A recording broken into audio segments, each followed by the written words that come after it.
کیا رمضان میں وفات پانے والے کا حساب اللہ کی طرف سے نہیں کیا جاتا؟ نہیں یہ کمزور روایتیں ہیں، کوئی نصاب کتاب کو نہیں جی معاف ہونا بھائی جی، سیدھی جی گل ہے، جو مرضی ہو جائے۔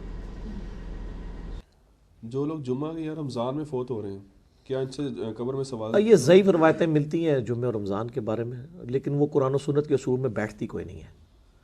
حساب تو بہرحال ہونا ہی ہے، حساب کے بعد ہی یعنی ہر شخص کو قبر میں آزمایا جانا ہے، سیدھی سی بات ہے۔ کیونکہ اکثر ہمارے یہاں یہ بڑی باتیں ہوتی ہیں لوگوں کے، بڑا خوش نصیب تھا جمعے کو مر گیا یا رمضان۔ خوش نصیبی تو میرے بھائی اگر یہ ہے تو بخاری مسلم میں حدیث ہے، نبی علیہ السلام کا ایک غلام تھا مدعم، اتنا خوش نصیب تھا کہ خیبر کے موقع پہ اسے نامعلوم تیر لگا، شہید ہو گیا۔ صحابہ نے کہا کتنا خوش نصیب تھا، آپ صلی اللہ علیہ وسلم کا کجاوا کستا ہے سواری میں اور آپ کو وضو کرواتا ہے سب کچھ۔ آپ فرمایا تم اسے خوش نصیب کہہ رہے ہو، اور اس نے بیت المال میں سے ایک چادر چوری کی تھی جو مرتے ہی آگ کی اس کے اوپر ڈال دی گئی ہے۔ خوش نصیبی کا فیصلہ سب سے بڑا تو صحابہ کرام نے جس کے بارے میں کیا وہ تو نکلا جعلی، تو تواڈے میرے فیصلے کتنے اصلی نکل سکتے ہیں؟ صحابہ کرام نے بڑا صحیح فیصلہ کیا کہ بھئی حضور کا خادم ہے، کلمہ گو ہے، مسلمان سب کچھ ہے۔ وہ تو مسئلہ ہی کچھ اور نکل آیا، وہ تو عذاب میں تھا، اس کو تو اللہ تعالیٰ نے نہیں لحاظ کیا کہ یہ خادم رسول ہے تو چھوڑ دیا جائے۔ اس طرح کی باتیں جو ہے نا مطلب یہ بنی ہوئی ہیں، لوگوں کو دین کی خبر نہیں ہے۔ میرے بھائی اگر کوئی خانہ کعبہ شریف میں طواف کعبہ کرتا ہوا بھی مر جائے، وہ اپنے مال کے مطابق اٹھایا جائے گا۔ اس کی یہ چیز اس کے اعمال کی مطلب وہ اگر یہ چیز ہو تو نبی علیہ السلام کئی بار مقروض کا جنازہ لایا گیا، بخاری مسلم میں حدیث ہے، آپ نے فرمایا میں نہیں پڑھتا، قرض ادا کرو اس کا۔ حالانکہ یہ بھی ہم کہتے ہیں جی حضور کے پڑھنے سے ویسے ہی معاف ہو جانا، نہیں، چاہے آپ علیہ السلام بھی جنازہ پڑھ دیتے قرض تو نہیں معاف ہونا۔ تو یہ لوگوں نے خود سے ہی دین بنایا ہوا ہے، یہ دین کا مزاج ہی نہیں ہے۔ اسی لیے میں کہتا ہوں کہ لوگوں نے دین کا مزاج سمجھا ہی نہیں ہے، دین میں یہ چیزیں نہیں ہیں جو لوگوں نے سمجھی ہوئی۔ ادھر تو میرے بھائی ننگی تلوار ہے۔ سعد ابن ابی وقاص جب جنگ قادسیہ کے لیے گئے، سیدنا عمر نے خط لکھا اور کہا سعد اس پہ نہ کرنا کہ اللہ کے نبی کے ماموں ہو، یہ نبی علیہ السلام کے ننہال کے خاندان سے، اللہ کا کوئی رشتہ دار نہیں ہے۔ ان کا نبی علیہ السلام نے رشتہ داری ہے پر اللہ نے کسی کی رشتہ داری نہیں ہے۔ اللہ تعالیٰ نے مال کے مطابق اٹھانا ہے، اینکی پھینکی کی پکڑا جائے گا، بھئی اللہ کا کوئی رشتہ دار نہیں ہے۔ بخاری مسلم میں حدیث ہے میری بیٹی فاطمہ میرے مال میں سے جو لینا ہے لے لے، اگر اللہ نے پکڑ لیا میں تجھے چھڑا نہیں سکوں گا۔ حالانکہ فاطمہ جو ہے سلام اللہ علیہا جنتی عورتوں کی سردار ہے، بخاری مسلم میں ہے، لیکن وہ اصل میں ان کو نہیں پوری امت کو بتایا جا رہا تھا کہ بھئی اگر اعمال برے ہوئے تو آپ کی نسبت آپ کو فائدہ نہیں دے گی، اگر اعمال صحیح ہوئے تو نسبت کا فائدہ بھی ہوگا، کوئی شک نہیں۔ اگر اعمال صحیح ہیں تو نسبت کا فائدہ یہ ہے کہ امت محمدیہ صلی اللہ علیہ وآلہ وسلم اگلی امتوں سے پہلے جنت میں جائے گی۔ لیکن اگر کوئی کہ میں ہے حضور دا غلام ہاں تو جب تک میں جنت ہی نہیں بڑھنا ادھر تک کوئی اور نیک کسی نبی کا امتی جنت میں نہیں جا سکتا، تو یہ تو نہیں ہوگا۔ تو نیک ہے تو پہلے داخل ہوگا، اگر بد ہے دوسری امت والا پہلے چلا جائے گا، تو بعد میں جائے گا عذاب بھگت کے، نسبت نہیں کام آئے گی۔ ٹھیک ہو گیا۔ اگلا سوال ہے بھائی، ہم نے بزرگوں سے سن رکھا ہے کہ جو شب جمعہ اور رمضان المبارک میں مرنے والا بغیر حساب و کتاب کے جنت میں جائے گا، جیسا کہ نور جہاں کو بھی مولانا طارق جمیل صاحب نے جنت کا ٹکٹ دیا تھا، کیا یہ دعویٰ درست ہے؟ طارق جمیل صاحب جنت کا ٹکٹ کس طرح کسی کو دے سکتے ہیں؟ نور جہاں کے بارے میں جو انہوں نے بات کی وہ انتہائی غیر محتاط رویہ تھا ان کا۔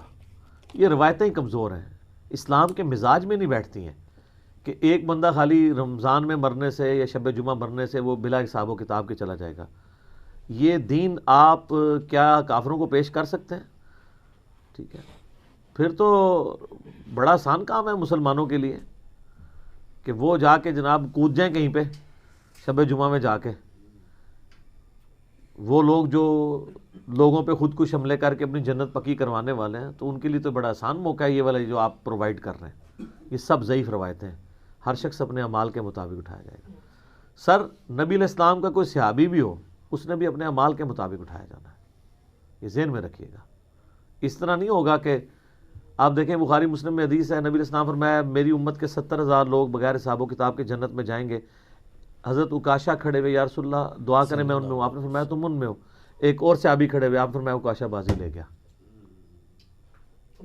تو آپ ادھر شب جمعہ کو لیے بیٹھے ہیں، مجھے بتائیں شب جمعہ یہ زیادہ افضلیت ہے کہ یہ رسول اللہ کی صحبت اختیار کرنا صلی اللہ علیہ وآلہ وسلم.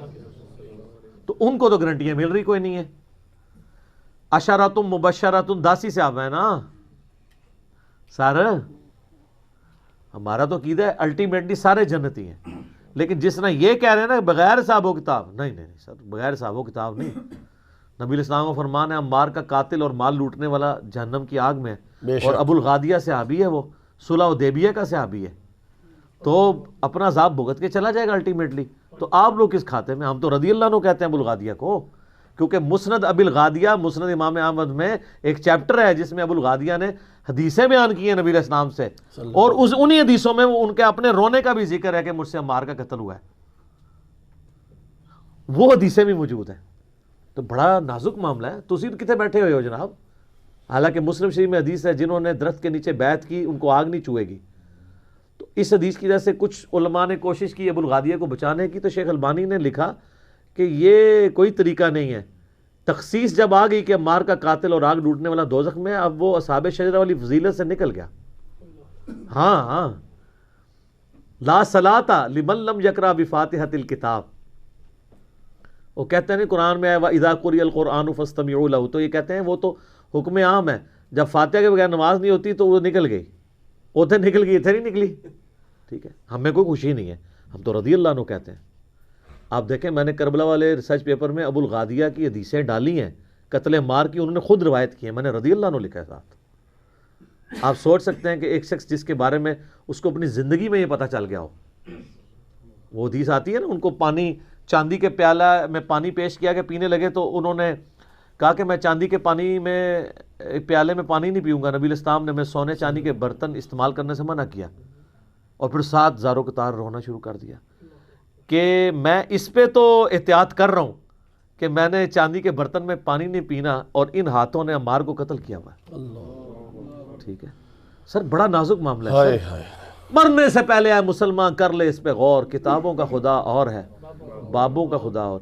سر یہ کتابوں کا خدا اور ہے بابوں کا خدا اور, یہ ایسی چیز ہے اس میں کوئی فرقہ نہیں بچ رہا. اب یہ والی حدیثیں جو ہیں یہ اہل حدیثوں کے لیے مشکل ہوئی ہوئی ہیں, وہ بڑا خوش ہوتے ہیں باقی ساری چیزوں پہ, ادھر آ کے وہ بھی پھنس جاتے ہیں. تو ان کو بھی یہ سنائیں آپ کہ ان میں بھی کتابوں کو فالو کرنا ہے, اپنی مرضی کی حدیثوں میں نہیں کرنا. بے شک. ٹھیک ہوگا.